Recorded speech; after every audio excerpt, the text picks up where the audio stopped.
کہتے ہیں جی کہ قرآن و حدیث کی روشنی میں یہ بتائیں کہ مردوں کو عذاب قبر میں ہوتا ہے یا علیین اور سجین میں ہوتا ہے۔ میرا بھائی گزارش یہ ہے کہ تم کیسے مانو گے؟ سب سے پہلی بات تو یہ ہے کہ اللہ کا قرآن ہے کہ مرنے کے بعد فرعون اور اس کی جو جماعت تھی ان کو روزانہ عذاب پیش کیا جاتا ہے۔ النار یعرضون علیہا غدوا وعشیا ویوم تقوم الساعۃ ادخلوا آل فرعون اشد العذاب۔ درمیان میں واہ ہے، عطف ہے، تو عطف اور معطوف علیہ میں معایرت ہوتی ہے۔ معنی یہ ہے کہ وہ عذاب الگ ہوگا، یہ عذاب الگ ہے۔ اس پہلے عذاب سے مراد قبر کا عذاب۔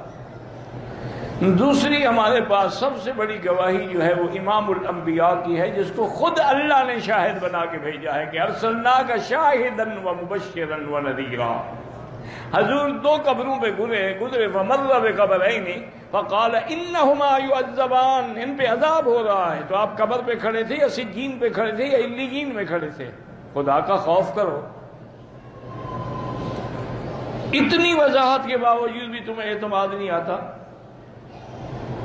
حضور نے فرمایا انہما یعذبان، ان دو قبر والوں کو عذاب ہو رہا ہے، اور آپ نے یہ بھی بتا دیا کہ کیوں ہو رہا ہے۔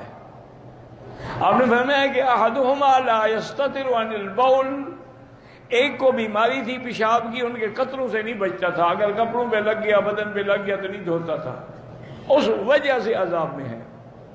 والآخر انہ یاتی بالنمیمہ، اور دوسرا جو ہے وہ چغل خور تھا۔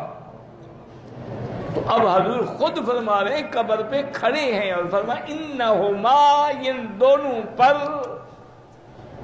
اس سے بڑی گواہی میرے پاس تو کوئی نہیں ہے۔ پھر حضور پاک نے حکم دیا صحابی کو، وہ سامنے جو کھجور ہے اس کی ایک چھڑی کاٹ کے لے آؤ۔ وہ چھڑی کاٹ کے لے آئے تو آپ نے اس چھڑی کو ایسے چیر کے دو حصے کیا، ایک اس قبر پہ لگا دی، ایک اس قبر پہ لگا دی۔ فرمایا کہ جب تک یہ سبز رہے گی اللہ کا ذکر کرے گی، کیونکہ درختوں کا سبزہ بھی ذکر کی وجہ سے ہے، جب ذکر نہیں کرتے ان پر بھی موت آ جاتی ہے۔ جیسے بندے کی زندگی بھی ذکر سے ہے، ذکر نہ کرے تو گویا وہ میت ہے۔ تو بہرحال اتنی بڑی دلیل کے بعد تمہیں اور پتہ نہیں کیسی دلیل چاہیے۔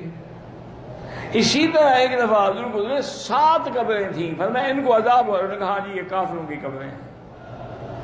اسی طرح صحیح حدیث ہے کہ حضور خود قبر پہ بیٹھے ہیں جنت البقیع اور غرقد پہ، اور فرمایا سبحان اللہ۔